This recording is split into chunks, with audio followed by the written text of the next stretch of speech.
Now, Buddhas are not stuck or blocked in on just a physical emanation or just one way of emanating to benefit beings, because they have an enlightened mind based on altruism, and they have skillful means. That skillful mean can manifest in body, sound, sight. So therefore, when the 3 countless aeons of a virtue of a Buddha manifest in sound, it is called mantras. Mantras are the sound emanation of a Buddha's 3 aeons of ethical conduct, virtue, practices, asceticism. Can you imagine that? So every time you chant Om Mani Padme Hum, Om Arabasa Nadi, Om Benzapani Hum, Om Tari Tutari Tori Soha, Mingme Teve Tejin Chenenzik, Remake Ombo Jambeyang, Dufo Mayu Jomse Sameda, Anchin Kebe Jujin Zongava, Losan Travi Shabla Sowande, Teata Bekansi Bekansi Maha Bekansi Bekansi Ransa Samakati Soha, Teata Kate Kate Para Sangati Poti Ye Soha. When you Maya Chatsa Soha, when you recite that mantra, you are using the power of your speech, and through that gateway to invoke upon the Buddha's 3 aeons of countless practice, virtues, and merit to go into you. Now, mantras are words of power. Why are they power? Power for what? Power to transform our delusions. Power to transform our unhappiness. Power to transform our hatred, our impatience. Power to transform everything in our mind that makes us unhappy and negative and evil and rotten people. And to find the real us, kind, compassionate, altruistic people. So when we recite mantra, it is to counter delusions based on the sound coming from the power of 3 aeons of practice of the Buddha. Does everybody understand that? That is one way that it helps us. Second way is mantras can be used for developing very powerful concentration and awareness meditation. Everything in life, how much suffering we create for others and ourselves, is dependent on awareness. Even in the animal kingdom, now listen up, even in the animal kingdom, how alert an animal is means his survival. So an animal that's gets eaten up. No and if and buts, no second chance. They get eaten up. Some bird sitting in a tree, they get caught by a bigger bird, eaten. Very simple. A stupid snake hanging out bathing in the sun because he feels a little cold gets eaten up by a big bird. Stupid animals get eaten. Stupid people don't make it. Stupid ghosts don't get any offerings. And stupidity means what? Stupidity is just an evil word that we use because it's fun, but it actually means lack of awareness. Not being aware. Not being aware of what's going on, what's happening around you, in front, nothing. You're always like in your own little planet. And your own little planet is very small. So lack of awareness. So awareness is the key to survival. Awareness is the key to good survival. Awareness is the key to success. Awareness is the key to knowledge. Awareness is the key to happiness. Awareness is the key of Buddhism. Why? When we are aware of things that happen and our level of awareness grows, we are extremely sensitive people. We are extremely alert people. And we are people that can use this alertness and awareness in normal life to succeed in life, and in spiritual life to advance in practice. When we're not alert and we're not aware, in ordinary life we lose. In spiritual life, we can't gain any farther. Why? It all develops from the mind. Awareness and alertness. So therefore, mantras, in the southern tradition of Buddhism, they use the breath. They do breath meditations where they sit with a 7-point vital chana posture. Right and left with the thumbs holding. Rested at our lap. The feet, the legs are either in full lotus or half lotus. The back is straight, uplifted. Our spine is straight. Our eyes look forward, not up, not down. straightforward, if possible, in Zahir's case, on the nose tip. He doesn't concentrate on the tip, just the center, because if the tip is a little too far. And then the tongue up on the roof of the mouth. And we meditate on the breath. We block out everything, and trust me, it is not easy to meditate on the breath in and out, in and out. How long you can meditate and hold the breath, how long is how your awareness will grow. Because at a certain point in your meditation, you will hear sounds you didn't hear before. You will smell things you didn't smell before. And without your eyes, you can feel the presence of people around you. You can hear the presence around you. And as your meditation advances, your mind calms, your awareness grows. You're able to see ethereal beings. You're able to see higher level beings. You can see spiritual beings. You can even have visions. And then when you go deeper and deeper and deeper, what happens is this. You're able to gain very good memory into things such as very far back into your childhood. You can have perfect memory into things such as when you were even born and what you were thinking inside your mother's stomach. And then when you go back in your memory, you can even remember your previous lives, your previous lives, your previous lives. That type of awareness will grow. Oh, definitely. And then higher forms of awareness meditation will create clairvoyance. You have clairaudience, vision. You can see things that people cannot see, hear things that people cannot hear. And you know people's thoughts. You have clairvoyance. It all rises from awareness. So if we do the southern tradition, it's a little slower because it's upon the breath. If we do the northern tradition, which the aim is the same, awareness is very faster. So we use mantras. Now, when we use mantras, we are doing a double-fold benefit to ourselves. We are invoking the 3 aeons of a Buddha into us, the blessings. 1. 2, we instead of focusing on the breath, we focus on the mantra. For example, during meditation, we focus on Avalokiteshvara's mantra. Om Mani Padme Hum, Om Mani Padme Hum, Om Mani Padme Hum, Om Mani Padme Hum. You keep the sound at a still where you can hear it, people outside cannot. You keep it regular, you keep it well, and in your heart you visualize a Hum around on the moon disk. Around that is Om Mani Padme Hum circumambient going around with 6 different colors representing the 6 different realms of samsara in which you wish to conquer and empty out. And brilliant lights going out into the 6 realms and eliminating the sufferings of others. So I recite that mantra very methodically, Om Mani Padme Hum. And you focus your mind not on what you're going to eat. You're hungry, you're tired, your legs hurt. You don't focus on the weather. You don't focus on mosquitoes. You don't focus on anything. You focus on the mantra. And how long you can focus on that mantra is how strong your meditation of awareness is. And when you keep that meditation strong and aware, not only are you able to remember previous lives, your memory becomes excellent, your mind becomes firm and strong, and you're able to endure hardship. Also simultaneously, because it's invoking on the blessings of the Bodhisattva Avalokiteshvara, your meditation will be doubled. Faster and quicker. Why? Simultaneously to the breath, you are not meditating on the empty breath that has no substance. You're meditating on Avalokiteshvara, who is enlightened being. Therefore, meditation on that creates merit, which propels your meditation into higher levels. Propels. Why? It is on the basis of merit one gains enlightenment and the purification of negative karma and higher thoughts, higher realizations. So when you do the mantras, it propels your mind into a higher state of awareness and it creates a great amount of merit. And a third benefit is if it's a mantra, example of Tara, of Setra, of Zambala, whatever the deities represent, you are invoking about that particular aspect of enlightenment. So if you are invoking on white Tara, healing comes.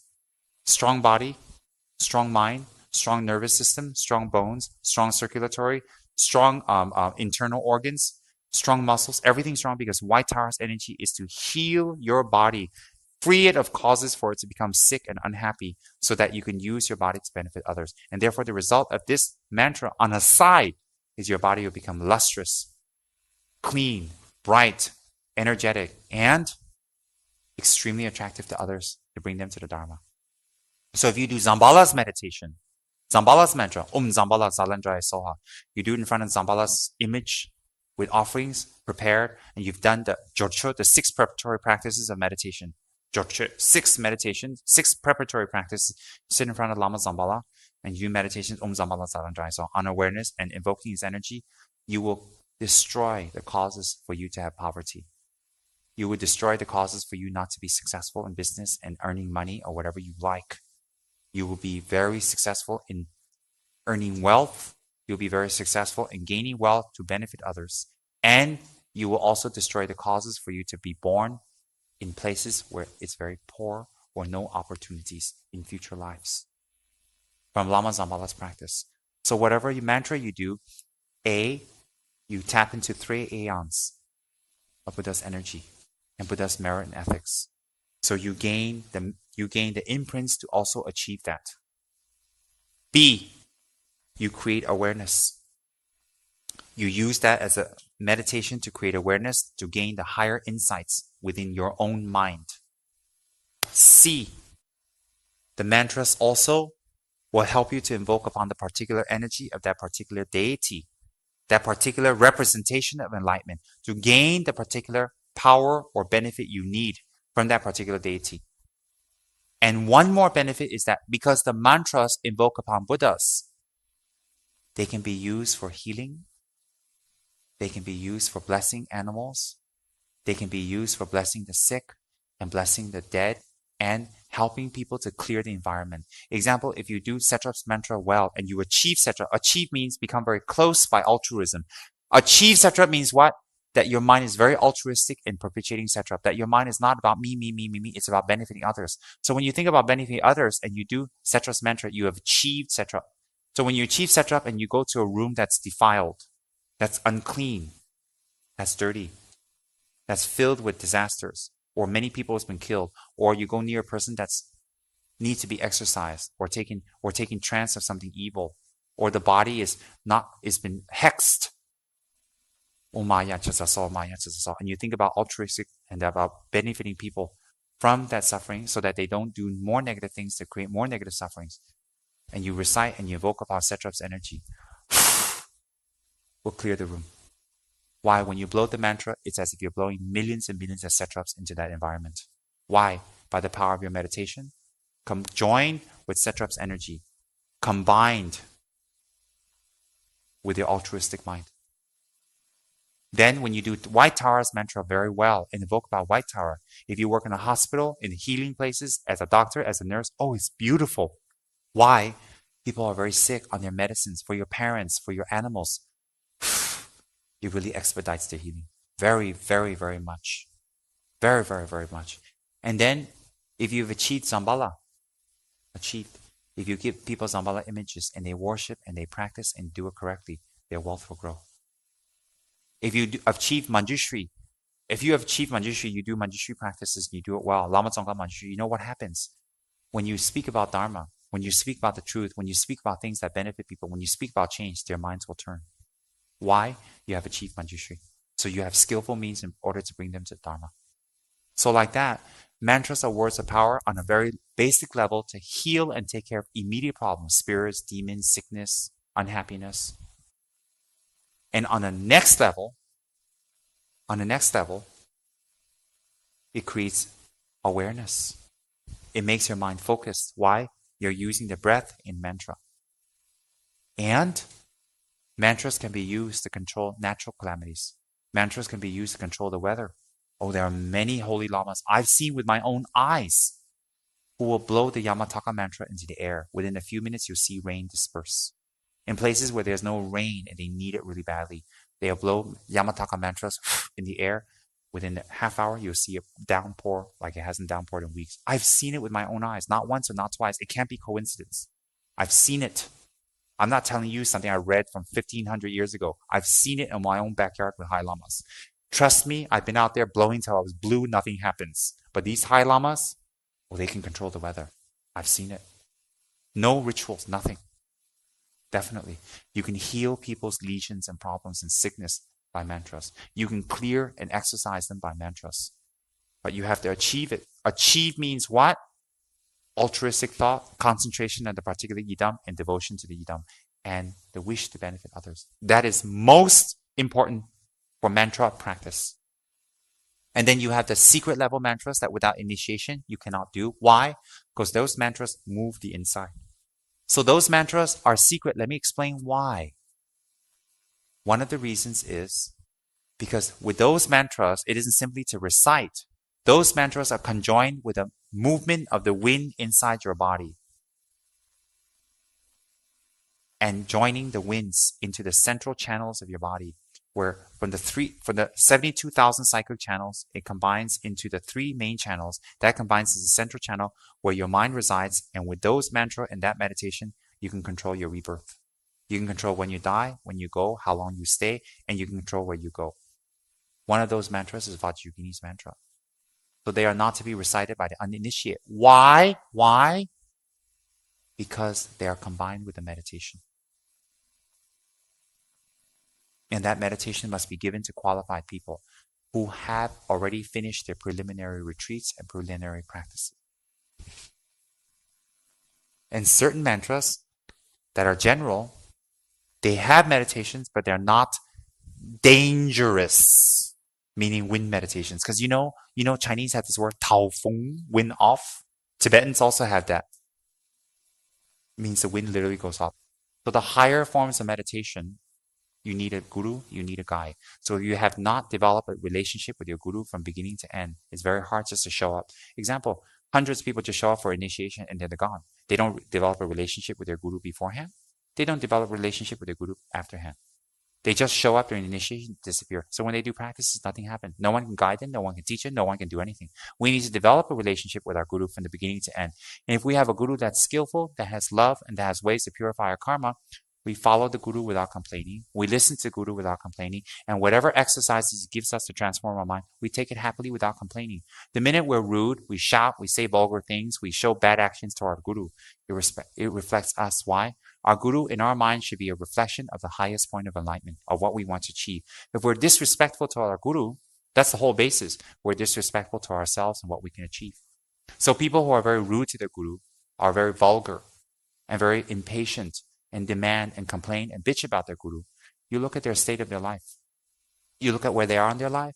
You look at their body. You look at their speech. You look at their mind. You look at what they do with themselves. Why? If they respect their guru, in this case, because there are many ways to test a person out, it isn't just by Buddhism. In some cases, it's how they respect their parents. In some cases, how they respect their husband and wives, or their lovers, or their friends. There are different meter sticks. But in our case, people who claim that they have gurus and stuff, how they respect their gurus is how they respect their state of enlightenment and what they want to achieve. If they're flippant about it, they're flippant about what they want to achieve. If they're rude about it, they're not sincere. But how they act reflects their state of mind. It's very clear. You have to think about that. So gurus are very compassionate. If they are real gurus, they're very kind to people who are mean. They're very kind to people who are rude. They're very kind to people who scream vulgar things and say negative things about them. Why? For them, it doesn't disturb them. They look at them with compassion, think, I need to help this person more. So gurus will always keep weird, strange, flippant, rude, and nasty people around them. Why? Nobody else will keep them. Nobody else will have them. Nobody else will listen to them. Nobody else will ever help them. So a practice of compassion is not having nice people around you. A practice of compassion is having nasty people around you and to show love and show response to them, no matter what they say and how they complain. Mantras can help us in that. The practice of Om Mani Padme Hum and meditation Avalokiteshvara and the 8 verses of transforming our mind can be very great in taking care of other people who need help. So mantras work on very different levels. Secret mantras such as Hiruka, Yamataka, Guhya Samaja, Kala Chakra. Those are very sacred. And they can't just be spoken out. Why? Because they're combined with meditation. And the meditation development of that and the recitation of that and the result of that is dependent on holding the vows. The Bodhisattva and the Tantric vows. So when we hold our Bodhisattva vows and Tantric vows well, conjoined with meditation, combined with mantra, things move. Things move. So a teacher who is skillful will not put his students in meditation, will not put his students in Tantra or initiation, and they will treat them, step them up in the preliminary practices. They scold the student. Scold and scold and scold and scold until the scolding doesn't disturb the student anymore. Why?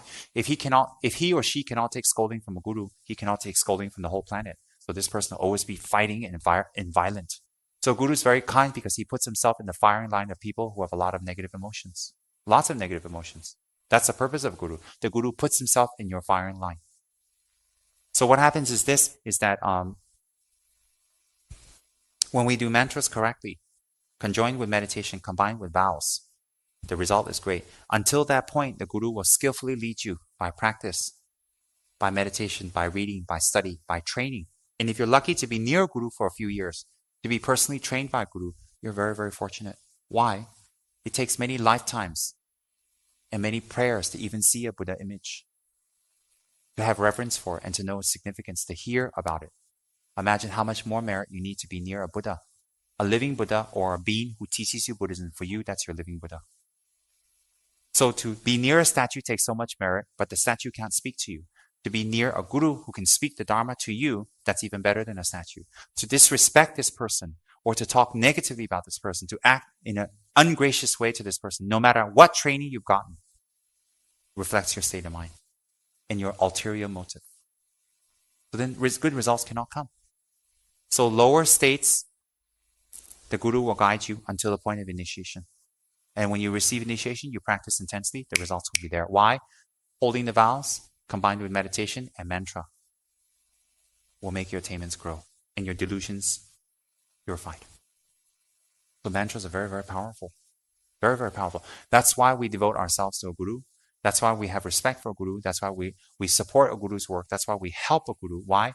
So that he may do this for us and many others. Why other reason will we do that? Why other reason? So Guru is very skillful in guiding us to the higher meditation practices. If we stick by, if we're compliant, if we're pliant, and we're agreeable, and we let him help us instead of making terms and conditions and times and this way and that way, then you limit his ability to help you. Why? Then you cut it. It's like if we find a new girlfriend, we'll make our time available 24/7 whenever she wants. But if it's somebody we don't like, oh, I'm busy on this day, we're busy on that day, I can't this, I can't that. We have a lot of rules. Similarly, if we treat our Guru like our new lover, we're very compliant, and therefore our attainments will grow and our knowledge will grow. If we're uncompliant toward our Guru and we make a lot of conditions, then our attainments don't grow. Why? Then you limit the possibility of getting that knowledge. So if you like Buddha statues, better is to have a Guru. So the power of mantra is very, very powerful. The power of mantra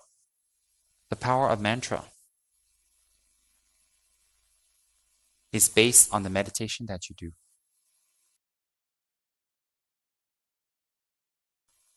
Depending on environment and situation. I mean, if you're with your parents and they think you're a religious fanatic, you join the cult, you don't sit there go money, money, money, money, money, money. You don't do that. Okay? And if you're driving, you don't go into shamatha meditation. You don't do that. So depend on situation, but generally mantra should be recited at the tone where just yourself can hear it and the neighbor cannot. At that tone. And if it's not convenient, silently. But by hook or crook, your mouth must move. You can't sit there and go, Then you must not do anything. I'm doing mantras. What? You can't. You have to at least move your mouth. Very important. Because when you move the mouth to the sound of the mantra is the energy, the essence, the attainments, and the power of that deity in sound form. So you're enunciating all the qualities of the deity. And there is a type of mantra. There are levels that you can do the mantra silently, which means yide. Yide is mind mantra, meaning you have reached a stage where you don't have to move your mouth. You can actually recite the mantra in your mind. That's quite a high stage. People can, in Vajrayagi's mantra, it's possible.